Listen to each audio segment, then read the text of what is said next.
Hello, and welcome to an Hourglass Project, where we take time to learn how to build and sustain a real relationship with God our Father. These Bible studies are taught by Pastor Aaron at Calvary Chapel, Tri-Cities. We meet Sundays and Wednesdays. You can reach out for prayer or questions at hourglasspod@gmail.com. And so let's get into it. John chapter 10, verse 1 says this. I tell you the truth, anyone who sneaks over the wall of the sheepfold rather than going through the gate must surely be a thief and a robber. But the one who enters through the gate is the shepherd of the sheep. The gatekeeper opens the gate for him, and the sheep recognize his voice and come to him. He calls his own sheep by name and leads them out. After he has gathered his own flock, he walks ahead of them, and they follow him because they know his voice. They won't follow a stranger. They will run from him because they don't know his voice. Those who heard Jesus use this illustration didn't understand what he meant, so he explained it to them. I tell you the truth, I am the gate for the sheep, and all who come before me were thieves and robbers, but the true sheep did not listen to them. Yes, I am the gate, but those who come through me will be saved. They will come and go freely and find good pastures. The thief's purpose is to steal, kill, and destroy. My purpose is to give them rich and satisfying life. I am the good shepherd. The good shepherd sacrifices his life for the sheep. A hired hand will run when he sees wolves coming. He will abandon the sheep because they didn't belong to him, and he isn't the shepherd. And so the wolves attack them and scatter the flock. The hired hand runs away because he is working only for money and doesn't really care about the sheep. I am the good shepherd. I know my own sheep, and they know me, just as my Father knows me, and I know the Father. So I sacrifice my life for the sheep. I have other sheep too that are not in his sheepfold. I must bring them also. They will listen to my voice, and there will be one flock with one shepherd. The Father loves me because I sacrifice my life so I may take it back again.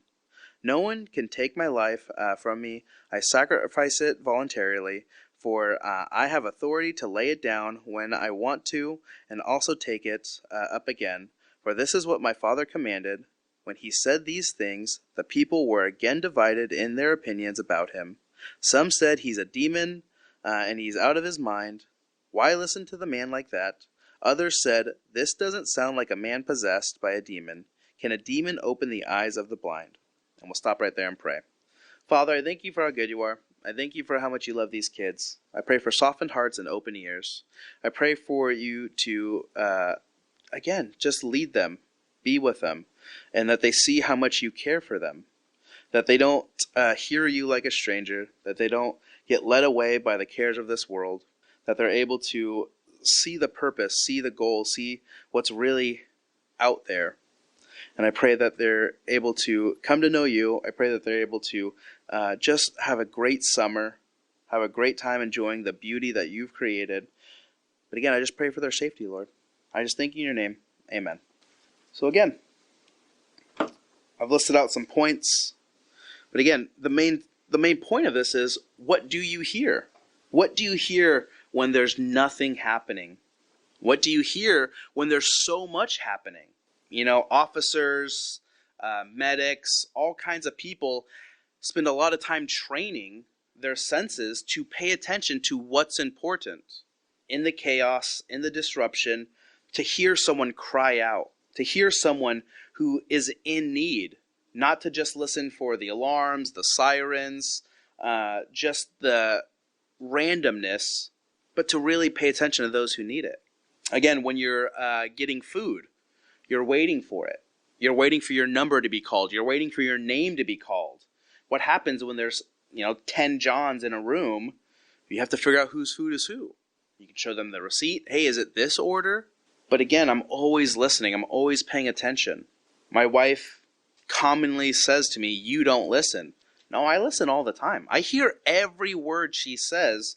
I just choose not to reply. I choose not to say anything back. I choose not to do something because I'm measuring the cost. When I look at her after she says something, she knows it's either going to be serious or it's going to be dumb. There's times she says things and I have something dumb to say. And she'll look right at me and go, "Don't you say it. Don't you dare utter those words." I said, "Okay." And then there's times where I say things that she doesn't want to hear. She asks, "Hey, can we go get food today?" No. We have food at home. The worst thing. Today after church, you'll probably say the same thing. "Can we go get McDonald's? Can we go get Brucci's? Can we go get ice cream? Can we go get this or that?" No, there's food at home. I don't want food at home. I want something new. I want something different. And so I have a few points here. When we look at this passage, again, this is essentially the next day. He's teaching on a Sunday, encouraging people with what the Lord have to say, and they come to him with the same problem. They come to him with the same issue. "Hey, how dare you heal this guy? Hey, this guy's demon-possessed. Don't listen to him." And so he doesn't just ignore them. He doesn't just move on with the situation. He cares so much about these guys, he's willing to talk to them. He's willing to resolve the issue. One of the first points I have is what drives you? What gives you the purpose? What gives you the reason to do anything? Well, again, if I'm a sheep, there's nothing that can drive me. You can't force sheep to follow you. You can't drive them like cattle or other creatures. No, sheep need to be led. They're so finicky. They're so frail. They either won't do what you say or they'll just die. And so again, if I'm obstinate like a donkey, if I'm obstinate like any other creature, like a cat, and I'm never doing what I'm told, well, again, the only thing that drives me are my desires. My choice, my decision. But in my life, if my choices are on God, if my choices lead me to Him, well, what drives me is that passion, that desire, that comfort that comes with being protected by a shepherd, being protected by someone who cares more about me. As a father, I want my kids to listen, but they don't. But when they fall, when they get hurt, when something goes wrong, they come to me and they ask, "Daddy, can you help me? Daddy, I'm hurt, Dad." And they want comfort. And so the same thing we see as we get older is the same thing that the Lord's trying to tell us now. And so, again, he talks about being the gate in this passage. Well, again, like a door, like any other kind of entrance, a gate is meant to be open and closed. A gate is keeping you and others in and out. And so we're going to talk about that. What is the purpose of a gate? What am I being protected from? Again, your parents want the best for you. They don't want you to have the same consequences, the same struggles, the same pain that they did. And so some things they just don't allow you to do. And you're going to get upset about it. You're going to get frustrated about it. But ultimately, they're protecting you from the flood that can overwash you. The dangers on the other side of that door. Because the problem that comes up after that is if you choose not to listen, if you choose to hop over that gate, if you choose to leave that security, that safety, that warning, well, again, how often do you follow strangers? There are times when I call out to people to tell them, "Hey, come this way." Anytime I go street witnessing, I'm telling people, "Hey, come over here, come talk to me. I got free candy. I got free things. I got stuff for you." Very rarely do I follow a stranger for a long period of time. There's never a time where I just show up somewhere and I just follow a guy. My friend used to do this to annoy the person behind them. She would drive slowly and wait for them to turn on their blinker, and then she would make the same turn. And she would do it for miles. She would reverse follow a guy, where every time that person would try to make a turn, she would turn the same direction. Yeah, she was so mean. And she's like, "One time I followed a guy for 10 minutes. I didn't know where I was in the city." And again, never in my life am I just going to walk behind someone and say, "Okay, let's go." I want to know who they are. I want to know what they're doing. I want to make sure the places we're going is good and fun and beneficial. But again, so often we're enticed by that little sample. We're enticed by that little thing. That fruit snack, that chip, that pop, whatever comes up, it's just enough to lead us to the next thing. Just enough to pull us in a direction. And so again, where are your passions? Where are your desires? What doors are in front of you? Again, Some of you are growing up. Some of you try not to grow up. Some of you are resistant to the change that is coming, but you can only do that for so long. And again, when you follow, who is it following? Where is it leading? The thing Jesus is talking about here, him being the shepherd, us being the sheep, that there are thieves and robbers looking to harm us, a lot of people will relate this passage to heaven, where we're all in heaven, but for whatever reason, thieves jump over and try to take it from us. And so I don't really think this is talking about heaven. I don't think this thing that he's trying to relate to us is in regards to the end. I think the thing we're gated from, I think the stable that we're in, the field, this is the world. This is what we're doing. We're all gathered together, listening and waiting for the shepherd's voice. And so the thing he's trying to change, the thing he's entrusting the message to get out, is the fight against Judaism, the fight against religion, the fight against keeping people captive to their laws, their rules, their obedience. Because like they said before in this previous passage, they kicked people out for following Jesus.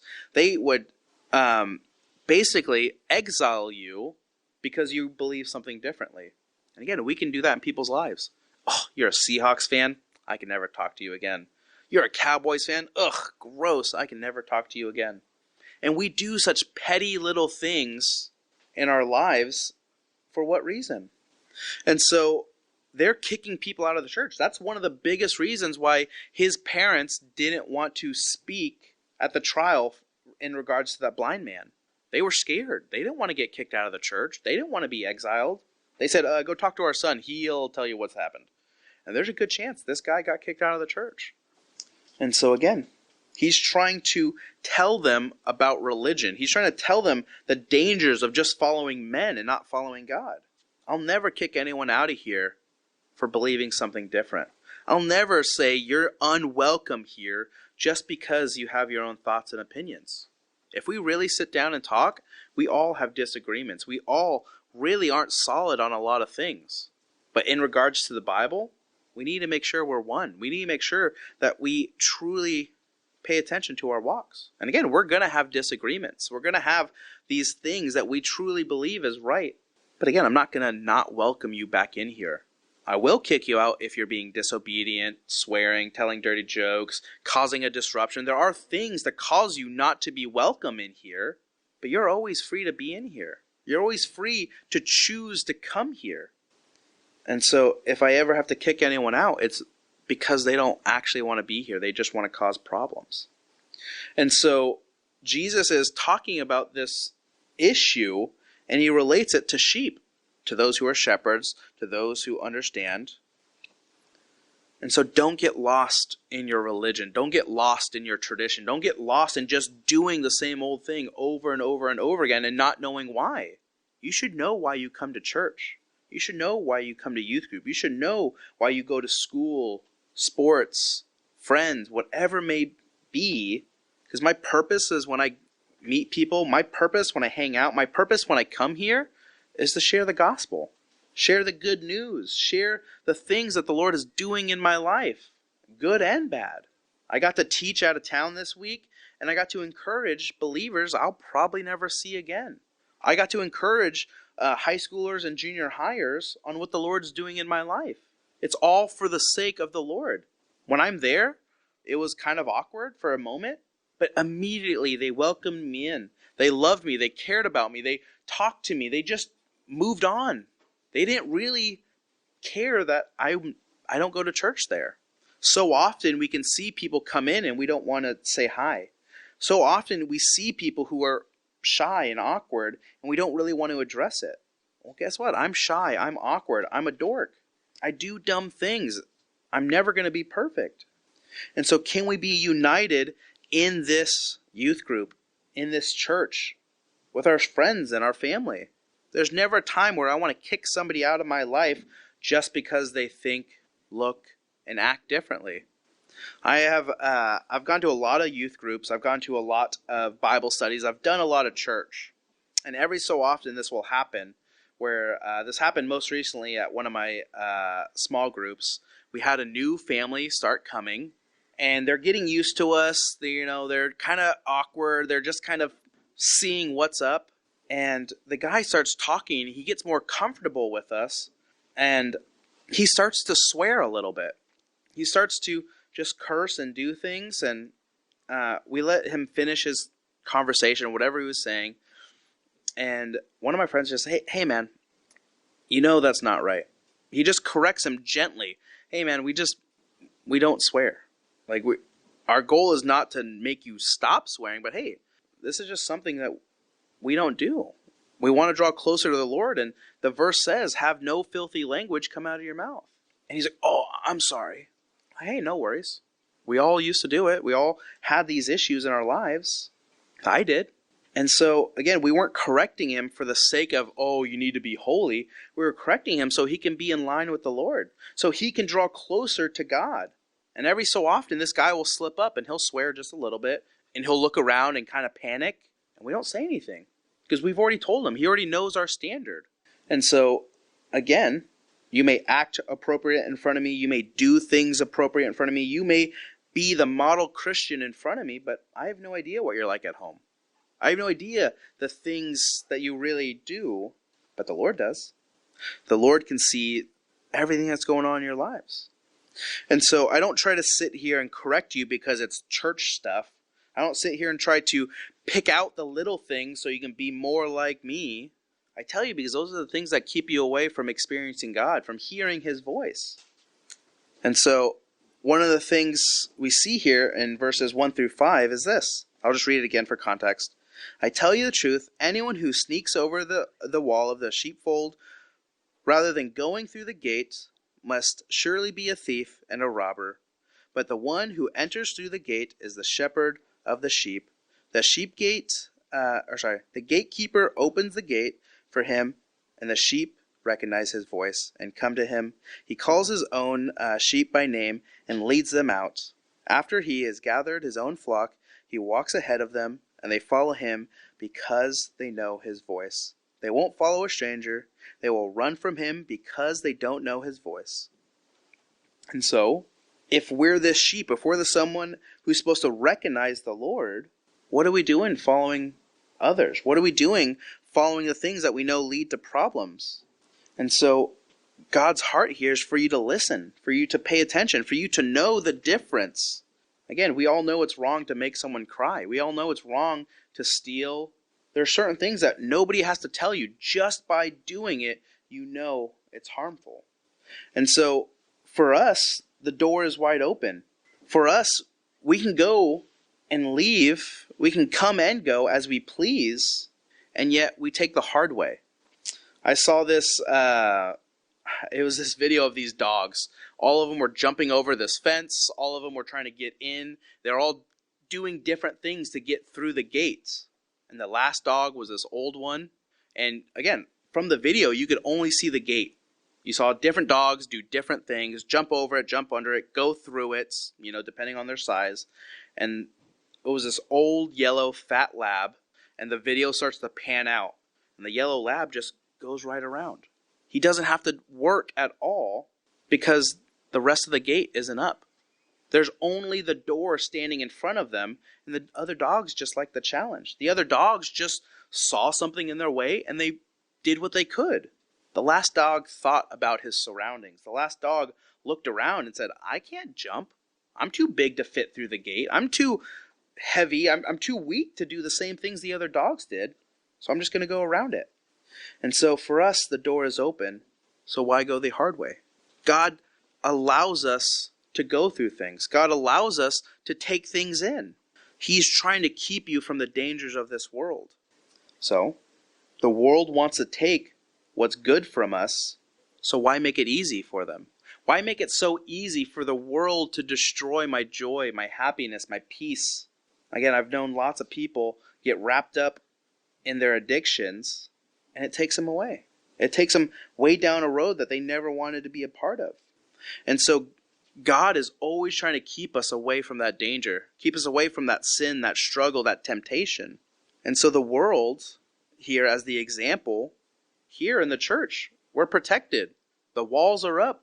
The gates are closed. Countless people are looking out for the congregation. When you're at school, when you're at home, your parents are doing things to keep you safe. They probably lock the doors, lock the windows. And so for us, there are so many things where we just leave the door open. My buddy used to leave his keys in the ignition in his car. He was never worried about a thief because he drove a manual. He drove a stick, and he knew most people couldn't drive it. There was one guy who tried to steal it. He got half a block, gave up. We could hear it. We literally like, dude, your car's getting stolen. He goes, doesn't sound like it. And we watched him. We watched this guy get in the car, try to drive, stall it a couple times, and he got out and walked away.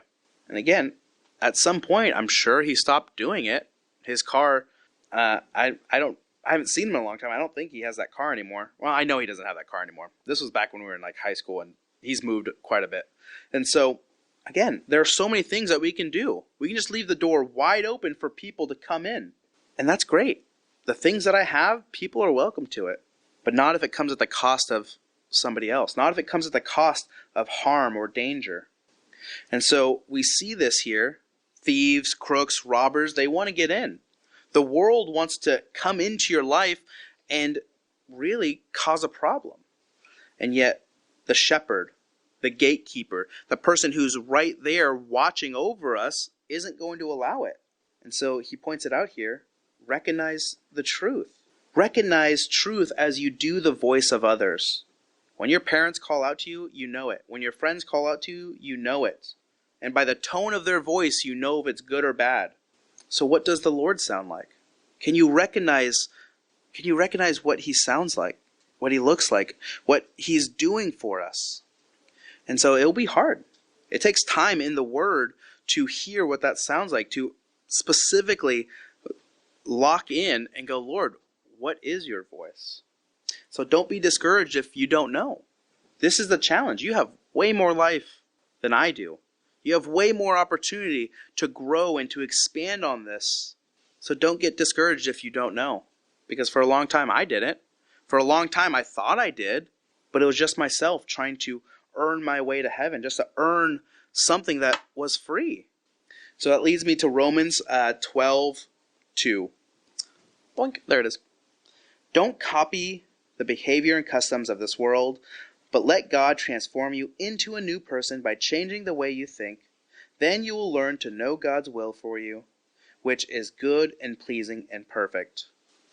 It's easy to get wrapped up in a church, a sports, a school, a hobby. There are so many things that I used to do because all my friends did it. Again, a lot of the things I like is because my friends liked it. And so you can get wrapped up in, again, I played baseball, football, basketball, played every sport because that's what my friends did. And I got older and I said, there's no point in doing this. I'm never going to go on and play professionally, so I stopped.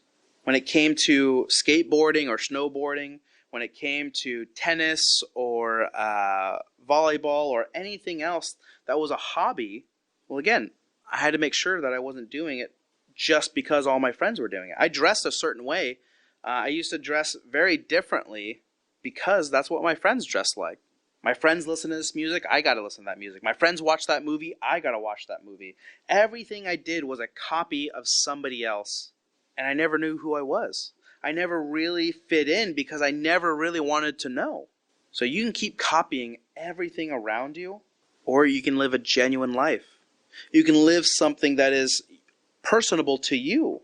So don't just copy the behaviors and the customs of this world, but let God transform you into a new person by changing the way you think.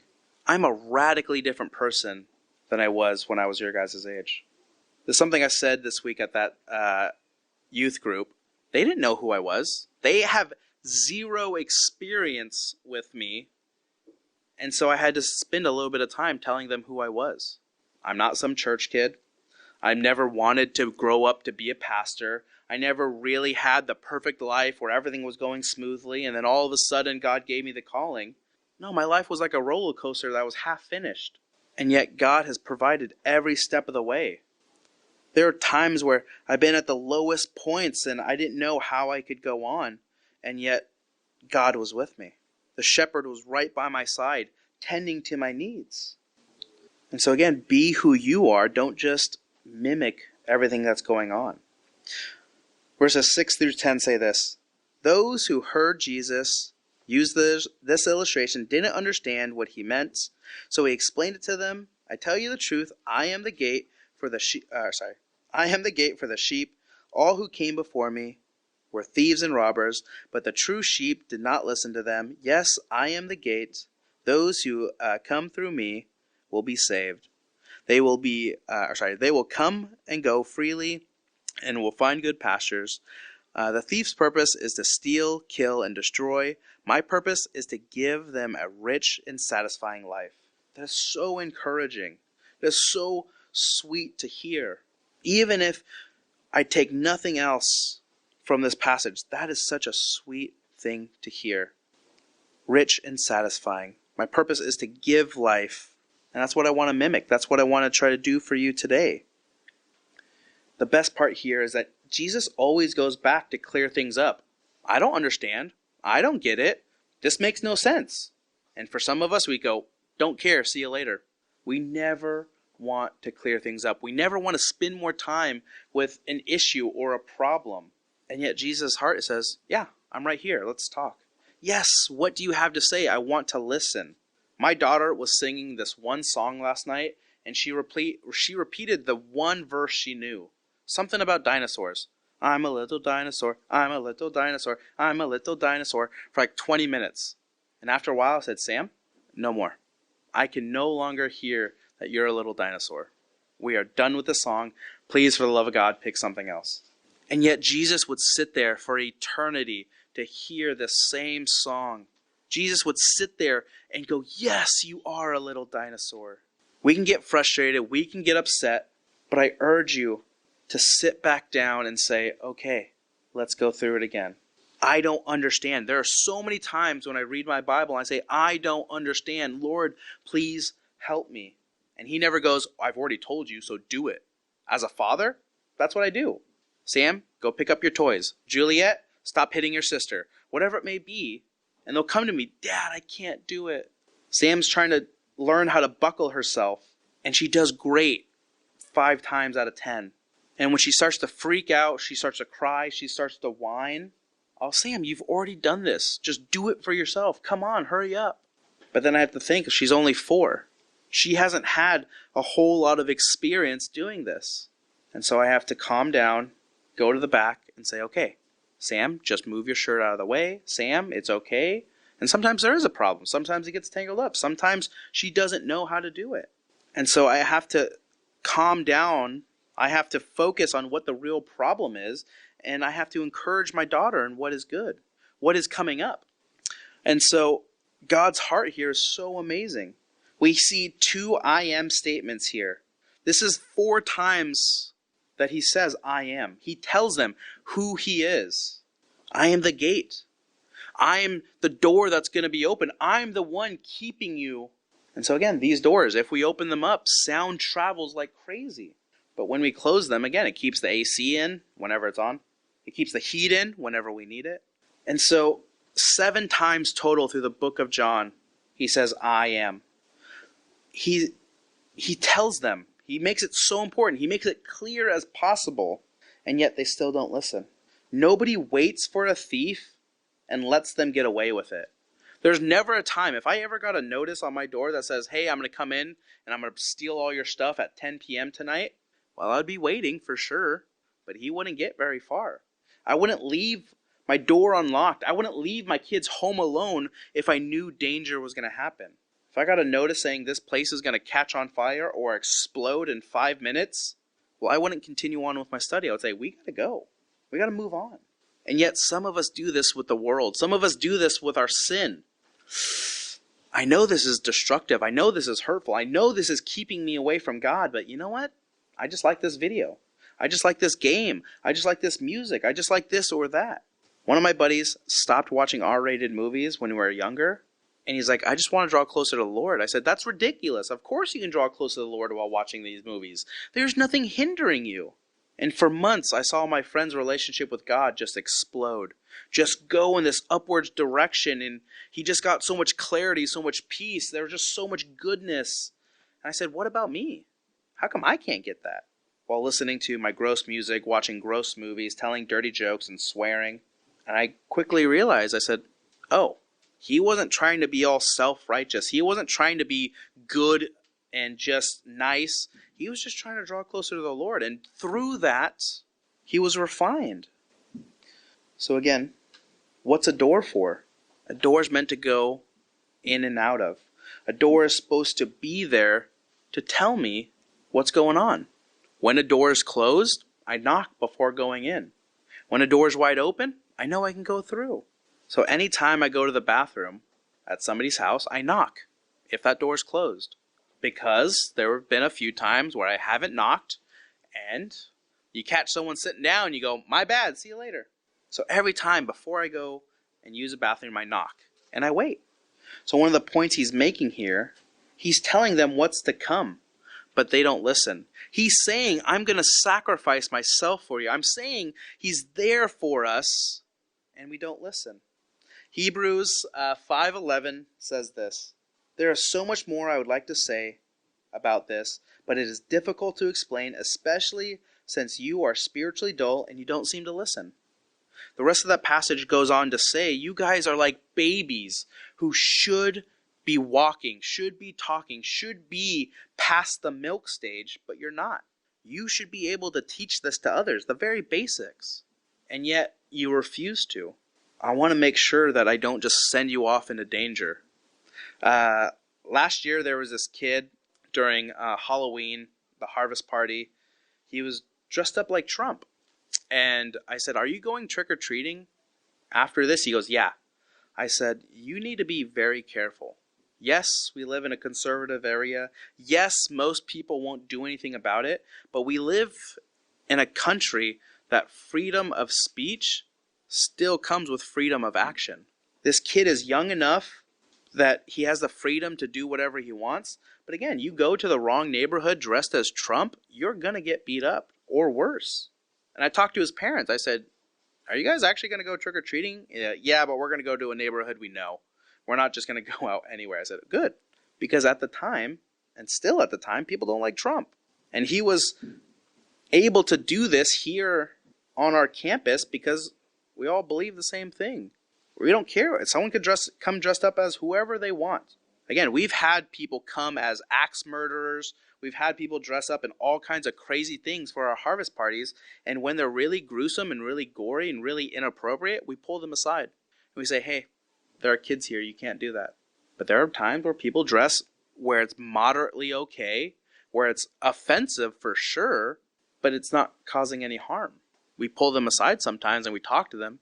Because again, people who see me out in the world believe I have a certain opinion, believe that I'm on their side. It never fails. Anytime someone talks about race, someone talks about politics, they think I might be on their side. They think I might agree with them. And I listen and I hear them. And I go, this is what I believe. And so, again, don't be spiritually dull to what's coming up. Don't be walking into danger.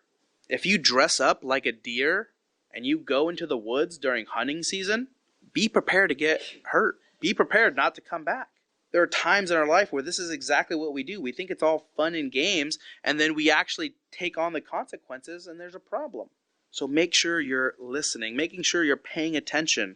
The world wants to kill, destroy, and steal. The world wants nothing good from you. They don't even want it for their own gain. They just want it so you can't have it. All the time this happens with my kids.